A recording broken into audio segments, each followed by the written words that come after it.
அதிகம் நான் பேசினேன், அண்டம் ஆகாசம் என்றார்கள். அமைதியாயிருந்தேன், ஆள் ஊமையன் என்றார்கள்.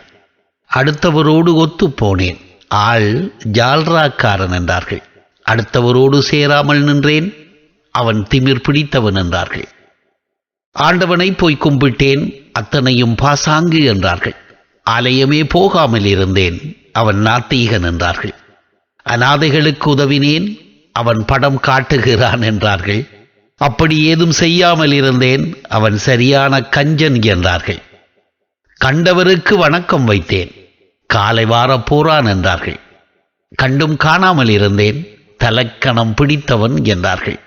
கருத்துக்களை கொஞ்சம் பரிமாறினேன், கருத்து கந்தசாமி என்றார்கள். கருத்துக்களை கூறாமல் இருந்தேன், கல்வி அறிவு இல்லை போல் என்றார்கள். உரிமைக்காய் குரல் கொடுத்தேன், உவனுக்கேன் இந்த வேலை என்றார்கள். ஊமையாக கொஞ்சம் இருந்தேன், உவன் இன துரோகி என்றார்கள். ஊரை பார்க்க நானும் போனேன், உவன் பந்தா காட்ட வாரான் என்றார்கள். ஊர் பக்கம் போகாமல் இருந்தேன், உவனுக்கு ஊரில் பற்றில்லை என்றார்கள். சிந்தித்தபடி நானும் சிரித்தேன், உது கள்ளச் சிரிப்பு என்றார்கள். சிரிக்காமல் நானும் இருந்தேன், உவன் சிடுமூஞ்சி என்றார்கள். சமுதாயத்திற்கு நல்லது செய்தேன், அடுத்தது அரசியல்வாதியோ என்றார்கள். சமுதாயத்திற்கு செய்யாமல் இருந்தேன், உவன் ஒரு சுயநலவாதி என்றார்கள். நான் ஏதும் செய்தாலும் குற்றம், நான் ஏதும் செய்யாட்டிலும் குற்றம். தானும் இங்கு ஏதும் செய்யாது நம்மையும் செய்ய விடாது நம் சுற்றம்.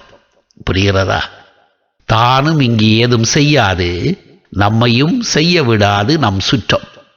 4 பேர் இங்கு 4 விதமாய் சொல்வதை பற்றி நான் ஏன் கலங்கணும்?